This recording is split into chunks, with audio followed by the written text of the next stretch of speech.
Ya, di video kali ini kita akan membahas tentang teorema kecekungan fungsi, di mana teorema kecekungan fungsi ini menggunakan uji turunan kedua.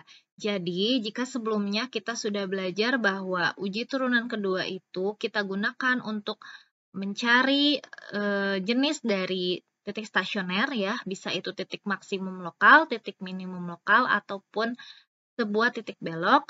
Nah, hal yang lain yang bisa kita gunakan dengan uji turunan kedua adalah mencari kecekungan fungsi. Bagaimana bunyi teoremanya? Nah, teorema kecekungan fungsi ini andaikan f terdiferensial dua kali pada selang terbuka A, B. Yang pertama, jika f double aksen x lebih besar dari 0 untuk semua x dalam A, B, maka f cekung ke atas pada A, B. Dan yang kedua, jika f double aksen x kurang dari 0 untuk semua x dalam A, B, maka f cekung ke bawah pada A, B. Jadi kuncinya turunan kedua positif, maka fungsinya akan cekung ke atas. Turunan kedua negatif, maka fungsinya akan cekung ke bawah. Itu dua hal yang perlu kita ingat.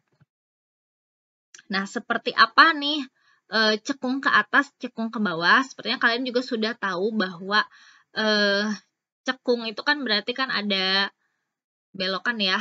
Ada belokan di sini kita bisa lihat cekung ke atas, jadi si grafiknya itu turun kemudian naik. Nah, itu cekung ke atas. Kemudian kalau cekung ke bawah itu naik dulu terus turun. Seperti gambar ini ya, 3 gambar ini. Cekung ke atas, cekung ke bawah, kemudian ini cekung ke bawah, jadi ada naik. Nah, kemudian ini ada titik belok ya, kemudian cekung ke atas. Seperti itu. Jadi walaupun naik lagi, tapi di sini ada belokan. Nah, ini juga cekung ke atas ya. Yang bawahnya ini cekung ke bawah, kemudian ini cekung ke atas, cekung ke bawah. Jadi walaupun fungsinya dia naik terus ya, tapi di sini ada suatu belokan ya, belokan sedikit. Terlihat dari gambarnya.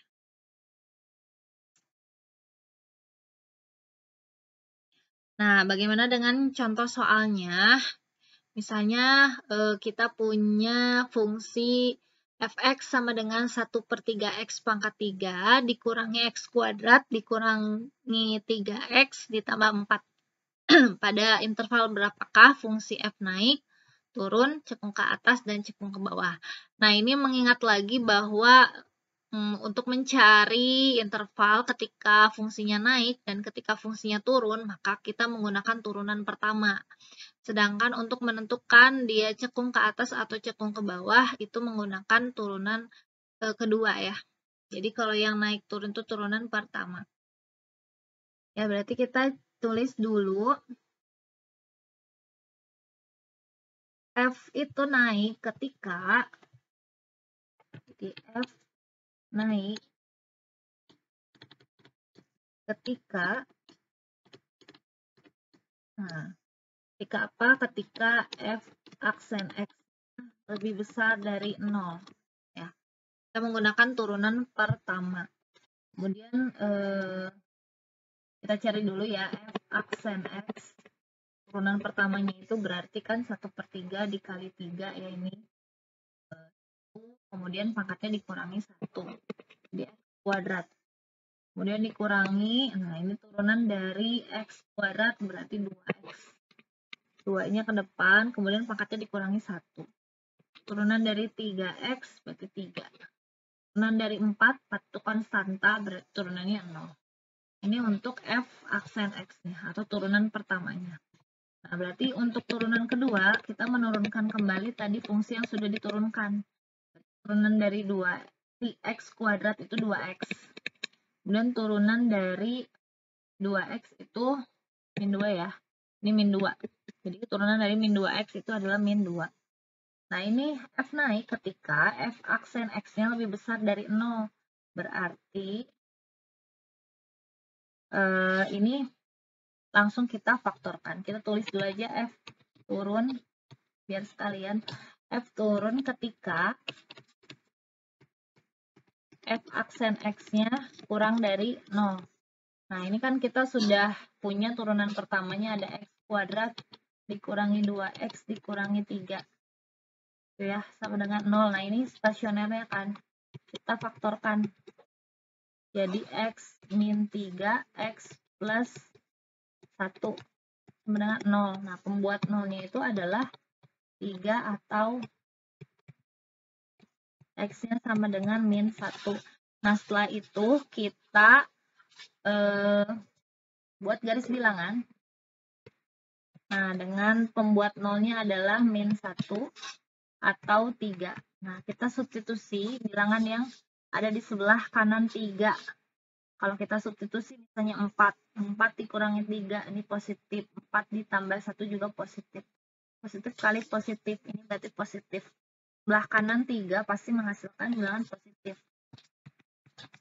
Kemudian kita ambil bilangan di antara min 1 sampai 3.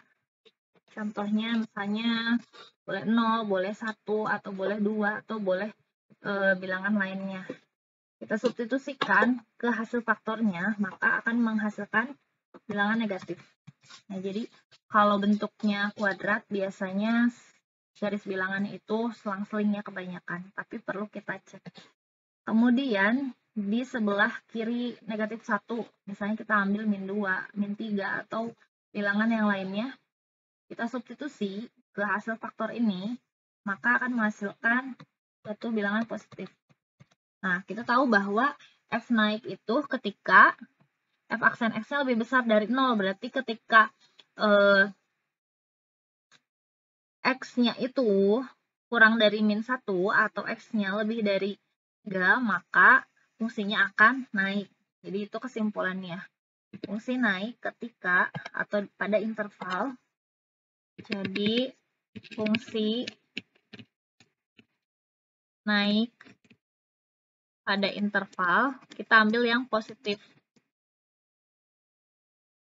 Interval x kurang dari negatif 1 atau x-nya lebih besar dari 3. Sedangkan fungsinya turun. Fungsi turun pada interval x-nya itu di antara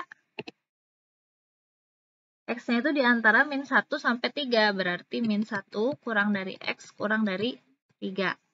Nah, itu untuk fungsi naik dan fungsi turun ya.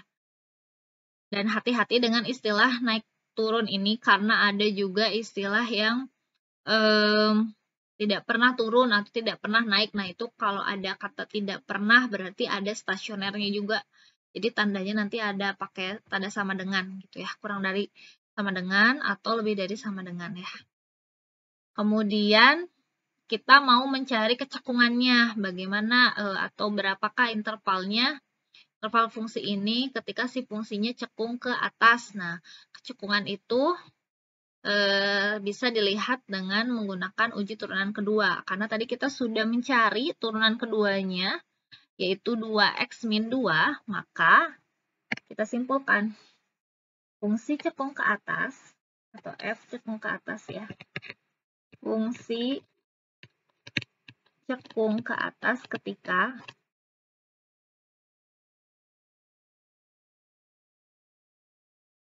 f double aksen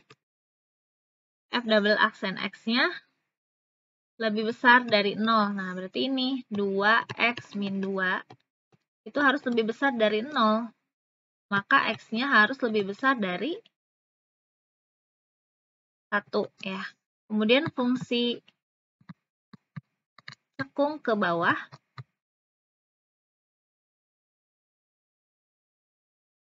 ketika f double aksen x-nya kurang dari 0. Berarti yang tadi ya, kebalikannya, berarti x-nya pasti kurang dari 1. Nah, seperti itu.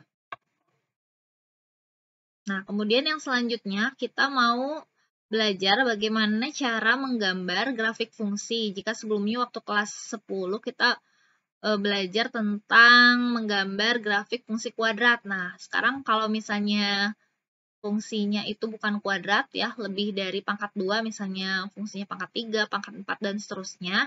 Nah, itu kita bisa menggunakan turunan fungsi aljabar untuk menggambarnya.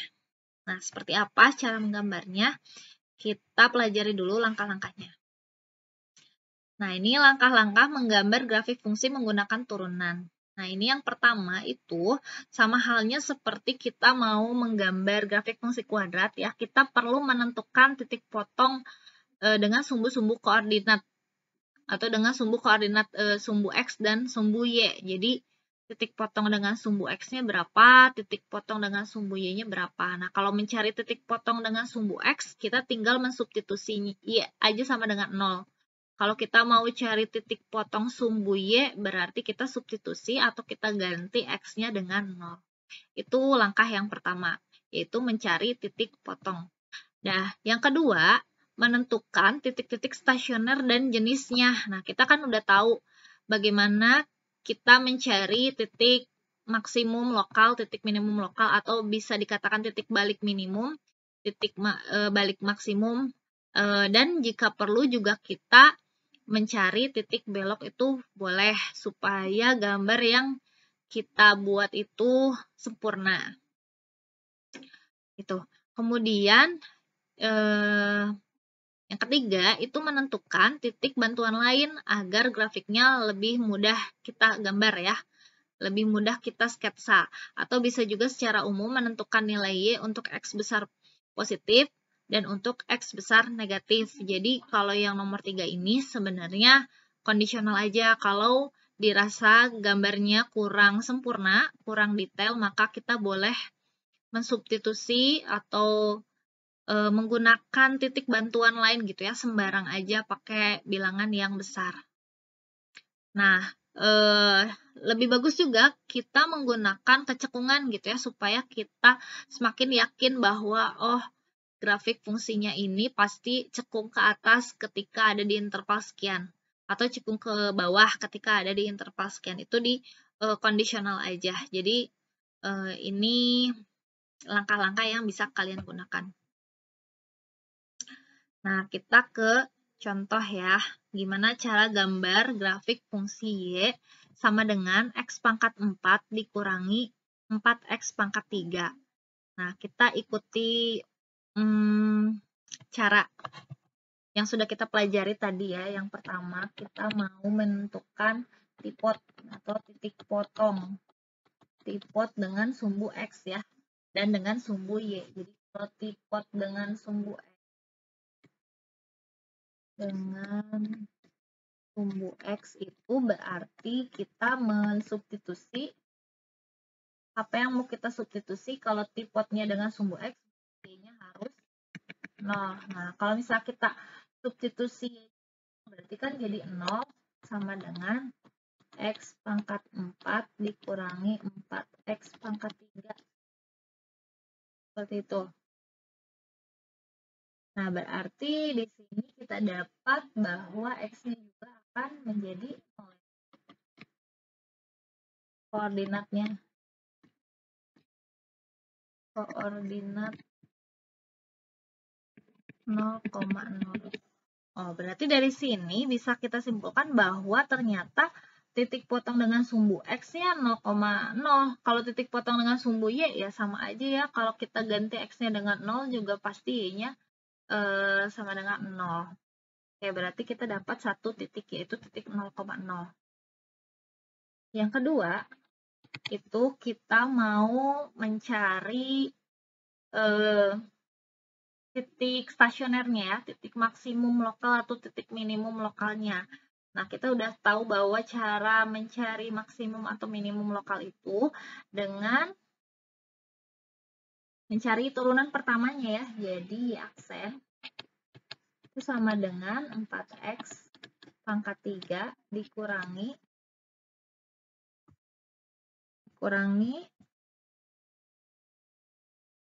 nah, turunan dari 4X pangkat 3 itu berarti 12X kuadrat ya. Dikurangi 12X kuadrat. Nah, seperti itu. Kemudian kalau mau cari titik stasioner itu kan berarti harus sama dengan 0 ya. Ini mencari, yang kasih judul mencari titik stasioner. Nah, kemudian ini kita faktorkan. Misalnya difaktorkannya jadi berapa ya? 4x kuadrat. Ini berarti x min 3 ya. Dengan 0. Berarti pembuat nolnya adalah pembuat 0. Nah, pembuat nolnya itu x-nya sama dengan 0 atau x-nya sama dengan 3. Seperti itu. Kemudian kita mau menentukan mana yang jadi maksimum dan mana yang jadi minimum lokalnya. Berarti kita bisa menggunakan garis bilangan atau ya boleh pakai garis bilangan atau langsung aja disubstitusi juga boleh.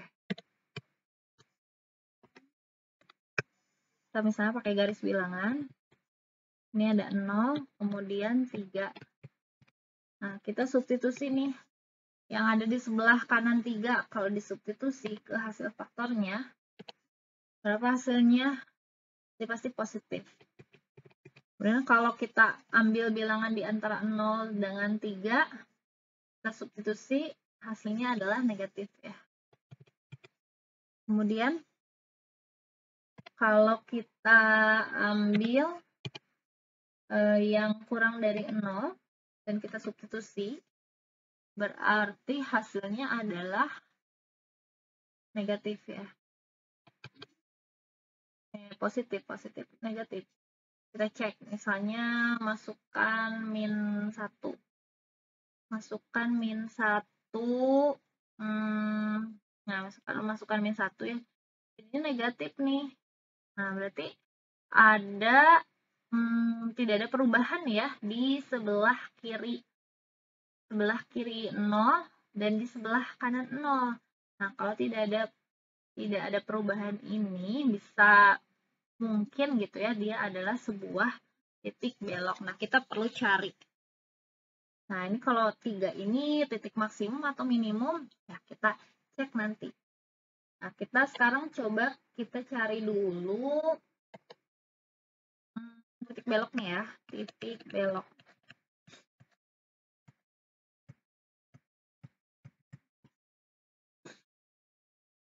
Nah, kalau mau cari titik belok berarti kita pakai I double aksen ya. I double aksennya itu adalah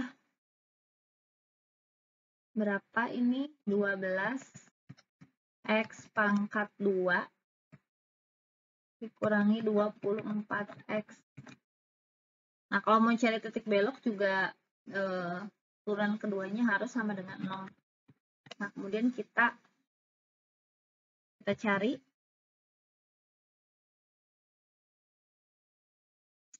Kita cari pembuat nolnya ya, berapa ini? Berarti jadi 12X kuadrat sama dengan 24X, atau boleh kita faktorkan langsung juga bisa. Nah, ini bisa jadi 12X, kemudian di dalamnya X min 2 sama dengan 0. Berarti di sini ada X, pembuat nolnya itu X-nya sama dengan 0, atau X sama dengan 2. Nah, kemudian kita cek ya. Kita cek bagaimana perubahannya.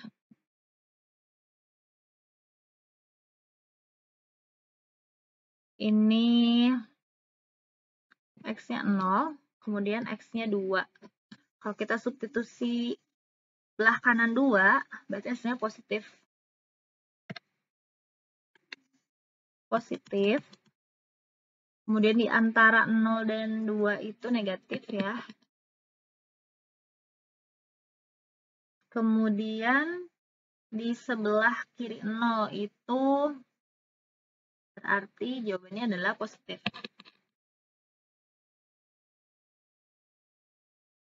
Nah, di sini terlihat bahwa tadi ketika X-nya 0, di turunan pertama dia tidak berubah ya, jadi negatif kemudian negatif.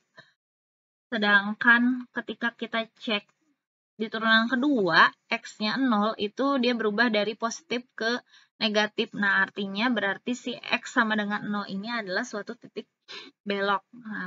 Nah sekarang kita tentukan koordinatnya ya. Jadi kalau misalnya tadi X-nya 0, kan Y-nya 0. Kemudian kalau X-nya 3, berarti Y-nya berapa? Nih kita cari ya. Untuk X-nya 3. Nah, atau sekarang kita boleh mau mencari dulu kecekungannya boleh. Kalau mau cari kecekungan berarti kan tadi pakai yang kedua ya, uji turunan kedua ya. Kita cari kecekungan. Nah, kalau cari kecekungan itu berarti tadi cekung ke atas kalau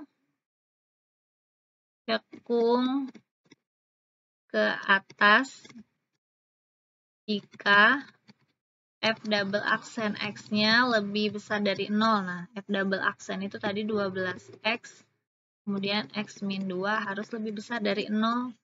Berarti cekung ke atas itu kalau, nah ini kan udah ditulis ya. Kalau cekung ke bawah, jika F double aksen X kurang dari 0, berarti 12X, X min 2 kurang dari 0. Berarti cekung ke bawah itu saat intervalnya berapa? Yang positif ya. Yang positif. Berarti itu ketika X-nya kurang dari 0 atau X-nya lebih dari 2. Nah, sedangkan kalau cekung ke bawah itu saat X-nya di antara 0 dan 2 ya. Seperti itu. Kemudian ini kita cek ya kalau X-nya 3. Nah, kalau X-nya 3 nih. Ini kan belok, terus dia turun, terus naik. Berarti ini pasti dia menjadi titik maksimum ya. Nah, 3 ini menjadi titik maksimum ternyata. Karena posisinya dari turun dulu, terus naik gitu ya. Berarti 3 ini menjadi titik minimum ya. Titik minimum, bukan titik maksimum, titik minimum. Ini minimum. Nah, kemudian kita masukkan X-nya sama dengan 3 ke fungsi yang pertama ya. Jadi kalau X-nya 3 itu berarti 3 pangkat 4 dikurangi 4 kali 3 pangkat 3. Ini 3 pangkat 4 itu adalah 81 ya, dikurangi 4 kali 27. Itu berapa hasilnya? Nah, kemudian kita cari juga tuh. Kita cari juga titik-titik yang lain ya. Yang tadi kan kita dapat X-nya 2. Nah, kalau X-nya 2 berapa hasilnya? Kita substitusi juga ke grafik fungsinya.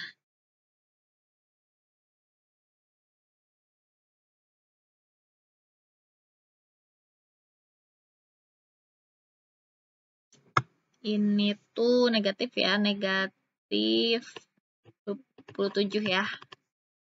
Nah, kemudian kalau misalnya, berarti titik koordinatnya itu 3, negatif 27.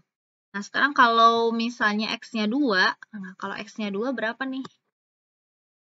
2 pangkat 4 dikurangi 4 kali 2 pangkat 3. Berarti jawabannya adalah berapa? 2 pangkat 4. 16 ya. 2 pangkat 4. Ya, kemudian dikurangi oleh 4 kali 8 ya. Negatif 16. Ya, jadi ini negatif 16. Nah, seperti itu. Nah, setelah ini barulah kita bisa menggambar grafiknya. Bagaimana grafiknya? Tadi kita tulis dulu ya, kita punya koordinat 0,0, kemudian kita punya titik maksimum, titik minimum ya, titik minimum dari ini, min 3,-27, kemudian kita punya titik belok 0,0 ya. Kemudian kalau ada titik 2, 2,-16, kemudian kecekungannya ada di antara interval ini ya. Nah, coba kita gambar. Nah, gambar yang didapat adalah seperti ini. Jadi, kalau kita gambar, tadi kan 0,0 itu dia sebagai titik belok ya. Sebagai titik belok itu 0,0, kemudian 3,-27 itu benar, dia sebagai nilai maksimum ya, nilai minimum ya, titik minimum atau minimum lokal gitu. Kemudian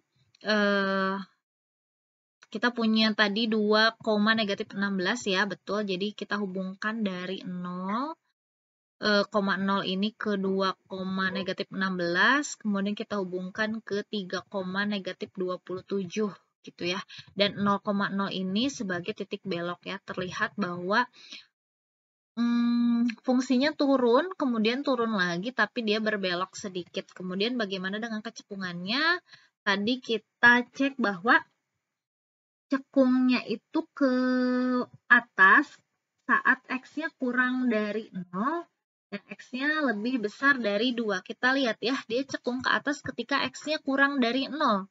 Betul ya, ketika X-nya kurang dari 0, dia cekung ke atas. Kemudian ketika X-nya 2, itu dia sudah mulai cekung ke bawah ya. Jadi dari 2 ini dia cekungnya ke atas gitu ya. Tadi kurang dari 0 itu cekung ke atas ya. Ini juga cekung ke yang di atas lebih besar dari 2.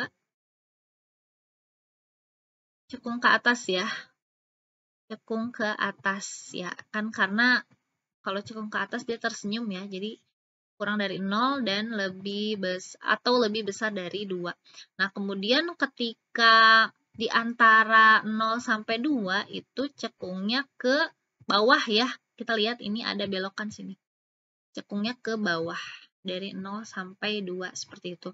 Nah, kemudian bagaimana cara mencari titik yang lainnya? Kita lakukan atau substitusi X sembarang saja ke fungsi fx-nya ya, sehingga didapat titik yang lain supaya garis yang didapat lebih sempurna, begitu ya. Karena ini hanya sketsa, sebenarnya kita nggak perlu sangat panjang, cukup perwakilan titik-titiknya saja ya. Jadi boleh aja sih sebenarnya, misalnya kita ngambilnya intervalnya dari X-nya min 2 misalnya sampai X-nya 3, sampai sini aja juga nggak masalah sebenarnya, karena ini kan hanya sketsa dan tidak ditentukan harus sampai interval berapa kita membuat gambar grafik. Ya, begitu untuk video kali ini, semoga bisa dipahami ya.